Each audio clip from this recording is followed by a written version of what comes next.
इस शहर में 25 साल के जो हालात हैं उस मुद्दे पर इलेक्शन गया नहीं। तब्दीली की लहर पैदा होंगी ऐसा हम मानते थे, जिस हिसाब से लोग हमसे बात करते थे, मगर वो तब्दीली की तरफ भी लोग हमको जाते हुए नहीं दिखे।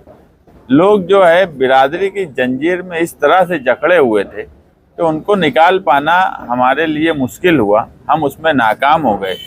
हम जो सवाल पर इलेक्शन को ले जाना चाहते थे, रोजगार के सवाल पर, तालीम के सवाल पर, नई सड़कें बने, ट्रैफिक के मसाइल हल हो, इन सब मामलात पर हम जहां इलेक्शन को ले जाना चाहते थे, हम कहीं ना कहीं उसमें नाकाम हुए।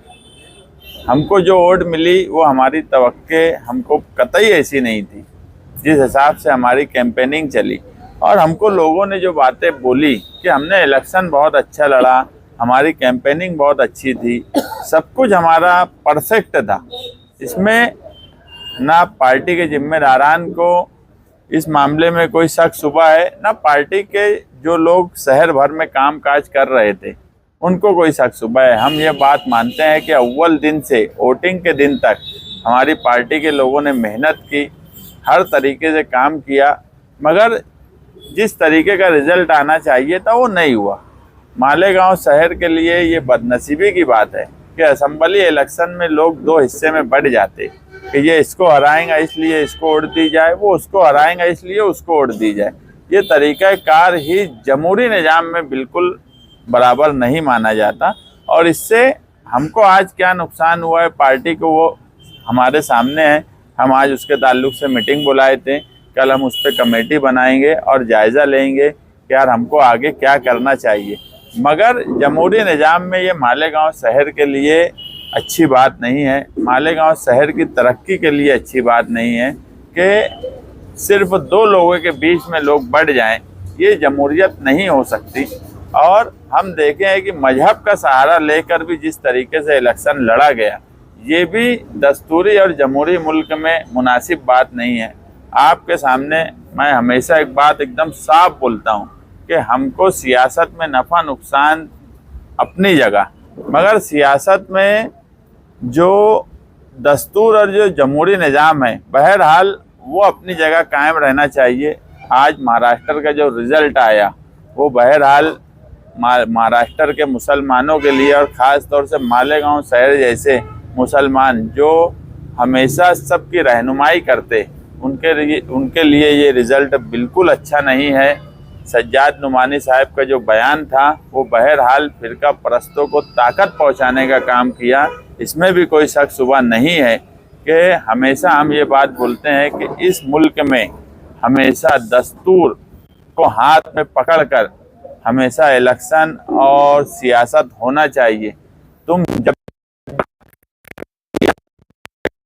एक साथ होने की तरफ जाएंगी, और मौलाना सज्जाद नुमानी साहब के बयान ने महाराष्ट्र में यही काम किया और वो असर सिर्फ महाराष्ट्र तक नहीं रहा। आप देखेंगे इसका पूरा फ़ायदा आज की सेंट्रल की मौजूदा सरकार बीजेपी ने उठाने की कोशिश की कि महाराष्ट्र में एक रहेंगे तो सेफ रहेंगे। इस तरह की जो बात हुई, जगह जगह मौलाना सज्जाद नुमानी साहब का बयान जो है वो सुनाया गया, और कहीं से ये ज़रूरत नहीं थी इस तरह का बयान देने की। पार्लियामेंट का इलेक्शन हमारे सामने है, जिस हिकमत अमली से अक़लियत ने काम काज किया था वो किसी से छुपा नहीं है और उसका हमको रिज़ल्ट भी मिला था। मगर इस तरह से उल्मा का सामने आना और इस तरह से बयान देना, कहीं ना कहीं ये फ़िरका परस्तों को ताकत देने का काम करते हैं। मजहब की बुनियाद पे इलेक्शन मालेगांव शहर में दोनों पार्टियों ने लड़ने की कोशिश की। हमने उस वक्त भी दस्तूर को सामने रख के हमारा इलेक्शन लड़ा और उसको लोगों ने अच्छा माना। हम कहीं से इस रिज़ल्ट से बिल्कुल मायूस नहीं हैं। इलेक्शन के अलग अलग रिज़ल्ट हर वक्त होते हैं। आप देखेंगे यही मालेगांव शहर है जहां पर 4 महीना पहले पार्लियामेंट के इलेक्शन में कांग्रेस के निशान पर 2 लाख वोट मिली थी, और वही आज कांग्रेस पार्टी का सिंबल आज भी असेंबली में था जो 7,000 तक बमुश्किल पहुंच पाया। बोलने का मतलब यह है कि इलेक्शन की नौइयत अलग अलग होती है। हम असेंबली इलेक्शन में सिर्फ एक चीज़ में जहां चूके वो बात हम मानते हैं कि हम दुश्मन डिसाइड करने में नाकाम रहे कि हमारा पहला दुश्मन कौन है, मौजूदा एमएलए है या साबिक एमएलए है। ये चूक हमसे हुई है, इसके लिए हम एक कमेटी बना रहे हैं और वो चूक को हम जल्द से जल्द दूर करेंगे। और दूसरा जो मामला था, हमने हमेशा पार्टी जनता दल के वक्त से और अभी समाजवादी में पार्टी मुखालिफ सरगर्मी अगर कोई किया है तो हम उसको नज़रअंदाज करते आए हैं कि नहीं चलो जाने दो, नज़रअंदाज करो। मगर उसका असर ये पड़ा कि इलेक्शन के आखिरी वक्त में जिसकी दो वोट की हैसियत नहीं रहती, वो इलेक्शन के आखिरी वक्त में हम तकलीफ देने का काम करता। तो ऐसे लोगों को हम पार्टी से फ़ौरन निकाल देंगे। आज जिसको जाना है वो आज चला जाए, वो हमको उससे कोई गिला शिकवा नहीं रहेगा। लेकिन जो लोग पार्टी मुखालिफ सरगर्मी में रहे हैं, कमेटी के लोग उनका नाम देंगे। हम फ़ौरन उन सब लोगों को पर आला लोगों से बात करके उनको पार्टी से निकालने का काम करेंगे। वो इसके ताल्लुक से वो अगर अपनी बेइज्जती अगर आज समझ रहे होंगे, मैं मीडिया के सामने उन सब लोगों को मैसेज दे रहा हूँ, अगर आज वो समझ रहे होंगे कि हम निकल जाएं तो आज बेहतर है वो पार्टी छोड़ के चले जाएं। कल अगर हम उनको पार्टी से निकालेंगे और अखबारात में देंगे, अगर उस बेइज्जती से बचना हो तो आज चले जाएं, हमको कोई गिला शिकवा नहीं है।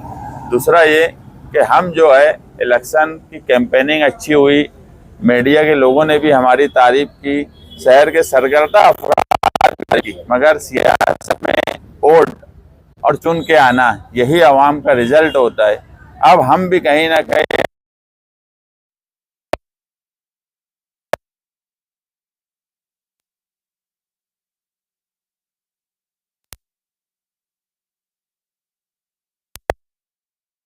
करते हैं अवामी खिदमत का, कोई नहीं करता। हम अवामी खिदमत उसी तरह करेंगे, मगर कुछ न कुछ बदलाव अब हम भी हमारे पार्टी में लाएंगे। और उसूल और दूसरी जो चीज़ें हैं उसको हो सकता है कि कुछ वक्त के लिए हम किनारे करें। अब हम इलेक्शन को इलेक्शन जैसा लड़ेंगे। दुश्मन नंबर 1 कौन है उसको हम टारगेट करेंगे आने वाले इलेक्शन में, और उस हिसाब से हम आने वाला इलेक्शन लड़ेंगे। हम मायूस नहीं हैं। मुफ्ती इस्माइल कासमी साहब 1 लाख से ज़्यादा वोट मिली, हम उनको मुबारकबाद देते हैं और यही हम चाहेंगे कि शहर में अब वो काम काज करें। मगर इस मर्तबा तो ऐसा हुआ कि ये पहला इलेक्शन है जो मैं देख रहा हूँ। ग्राम पंचायत और जिला परिषद के इलेक्शन में भी जो ताकतवर उम्मीदवार होता है, जो ऐसा उम्मीदवार जो इलेक्शन लड़ने के काबिल होता है, वो भी अपना 5 साल का मंसूबा आवाम के सामने देता है। मगर हम ये इलेक्शन में देख रहे हैं कि मौजूदा एमएलए ने अपना मंसूर और 5 साल का मंसूबा भी नहीं दिया। उसके बाद भी अगर मालेगांव शहर की आवाम ने उनको 1 लाख से ज़्यादा वोट देकर चुनकर लाई है, तो वो अपने पुराने ही मंसूर पर अगर अमल कर लेवे तो वो भी शहर के लिए बेहतर होगा। फिरका परस्तों की सरकार बन रही है और कहीं ना कहीं हम चाहेंगे कि मालेगांव जैसे शहर का नुमाइंदा, जो मुसलमानों का नुमाइंदा माना जाता है, जो बुनकरों का नुमाइंदा माना जाता है, वो पावरलूम सनत के लिए और ख़ास तौर से मालेगांव का अगर मुसलमानों का नुमाइंदा माना जाता है, तो महाराष्ट्र में अगर फिरका परस्तों का आज सरकार बनने से पहले जिस तरह का बयान आ रहा है कि हम जो है अल्लाह अकबर नहीं बोलने देंगे, हम श्री राम का नारा लगाने की बात करेंगे, ऐसे तमाम लोगों की जवान मर्दी और बहादुरी के साथ मुफ्ती इस्माइल मुकाबला करेंगे। इस तवक्के के साथ हम उनको मुबारकबाद देते हैं और ये मानते हैं कि अगर वो एक आलिम है, एक मजहबी शहर से चुन कर आए हैं जो मुसलमानों का शहर माना जाता है, तो फिरका परस्तों का मुंह तोड़ जवाब वो दें। पीछे उन्होंने क्या किया उसको हम किनारे रखते हैं, मगर आगे हमको उम्मीद यही है कि वो इस तरह से काम करेंगे। मालेगांव शहर में ना इन 25 सालों में तालीम के लिए कोई काम हुआ, ना रोज़गार के लिए कोई काम हुआ, ना हेल्थ के लिए कोई काम हुआ, और ना ही ट्रैफिक का जो निज़ाम दरहम बरहम हुआ है उसके लिए कोई नया तरीका सोचा गया। इन सब बातों को वो सोचेंगे और एक अच्छा काम करेंगे। यही तवक्के के साथ मैं उनको मुबारकबाद देता हूँ और हम जो है कहीं से मायूस नहीं है और हम आने वाले वक्त में एक अच्छे तरीके से आवाम के सामने वापस जाएंगे। आवाम हमारी जो बात नहीं समझ सकी हम वो समझाएंगे। और जो एक बात मैं बोला हूँ, आखिरी बात बोल के प्रेस कॉन्फ्रेंस ख़त्म करूँगा कि उसूल को कुछ वक्त के लिए हम किनारे करेंगे और दुश्मन नंबर 1 डिसाइड करेंगे। जहाँ तोड़ जोड़ जिस तरीके से करना पड़ी, जिस तरीके से इन दोनों ने सियासत मालेगांव शहर में 25 सालों से की है, उस तरीके से अगर अब आवाम ही चाहती है कि सियासत हमको करना पड़े, तो अब हम जो है उस तरीके से सियासत करने की तरफ जाएंगे, बहुत अच्छा बनकर और बहुत उसूली लड़ाई लड़कर और बहुत